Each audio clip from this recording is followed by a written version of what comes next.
Corridor विवाद में सेवायतों के बीच आर पार। दिनेश गोस्वामी ने महिलाओं पर दर्ज कराई एफआईआर। दिनेश गोस्वामी के खिलाफ गोस्वामी महिलाओं ने किया विरोध प्रदर्शन।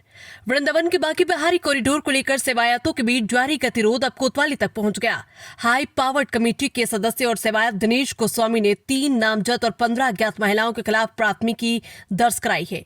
इस कार्रवाई के विरोध में गोस्वामी समाज की महिलाओं ने मंदिर के गेट नंबर 1 पर जोरदार प्रदर्शन करते हुए प्रशासन और कमेटी पर गंभीर आरोप लगाए। ये विवाद तब और गहरा गया जब सोशल मीडिया पर दोनों पक्षों के बीच मर्यादा की सीमाएं लांघ दी गई। प्रदर्शनकारी महिलाओं ने दिनेश गोस्वामी की तुलना विभूषण से की, जिसके जवाब में दिनेश गोस्वामी द्वारा महिलाओं के लिए कुल्टा जैसे शब्दों का प्रयोग करने का आरोप है। गोस्वामी का कहना है कि महिलाओं ने उनके घर में घुसकर अभद्र भाषा का प्रयोग किया और जूते से मारने की धमकी दी, जिसके चलते उन्हें कानूनी कदम उठाना पड़ा। मंदिर के मुख्य द्वार पर प्रदर्शन कर रही महिलाओं ने दिनेश गोस्वामी की मानसिक स्थिति पर भी सवाल उठाते हुए कहा कि वे प्रशासन के साथ मिलकर सेवायतों पर रजिस्ट्री करने का दबाव बना रहे।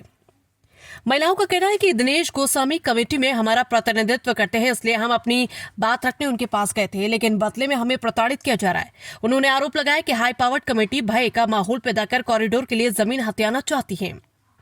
दिनेश गोस्वामी की शिकायत पर वृंदावन कोतवाली में मुकदमा दर्ज कर लिया गया। पुलिस मामले की जांच कर रही है। वहीं इस घटना के बाद गोस्वामी समाज में उबाल है। वृंदावन से धर्मेंद्र की रिपोर्ट। शुरू करें। रेणु जी, आपके खिलाफ मुकदमा दर्ज हुआ है और अन्य 15 अज्ञात महिलाओं के खिलाफ मुकदमा किया है।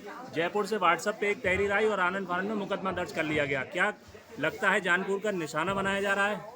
देखिए, बिल्कुल जानबूझकर निशाना बनाया जा रहा है। सबसे पहली बात तो ये बताइए कि मुकदमा किस आधार पर दर्ज किया गया है? क्या किसी के घर जाके बात करना कोई अपराध है?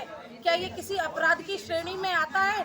मेरे को तो नहीं लगता ये अपराध है, क्योंकि एक हमारे मन की कोई बात है और वो हमारे कमेटी के मेंबर बने बैठे हैं चाचा जी, तो हम उनके घर ये चीज़ें पूछने गए थे कि आप इतने अपशब्द इस्तेमाल कर रहे हो। हमारा एक महिलाओं का एक प्रेम कह लीजिए, ग्रुप कह लीजिए, कुछ भी कह लीजिए, हम लोगों का आपस में बातें होती रहती हैं।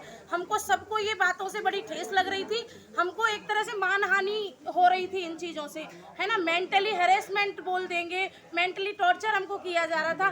दिन पे दिन शब्दों को गलत तरीके से हमारे लिए पेश किया जा रहा है। तो मैं यही बोलना चाहूँगी कि चाचा जी, ये शब्द अगर आपसे हम बैक टू बैक पूछने गए हैं कि इन शब्दों का मतलब तो बताइए। इन शब्दों का अगर आप इस्तेमाल कर रहे हो तो बहू बेटी तो आपके ही परिवार से हैं। अगर आप इस समाज से मतलब नहीं रखते हो तो आप एक बार खुल के कह दीजिए कि ये समाज मेरा नहीं, मैं इस समाज का नहीं, तो फिर आप कमेटी में भी मत बैठिए।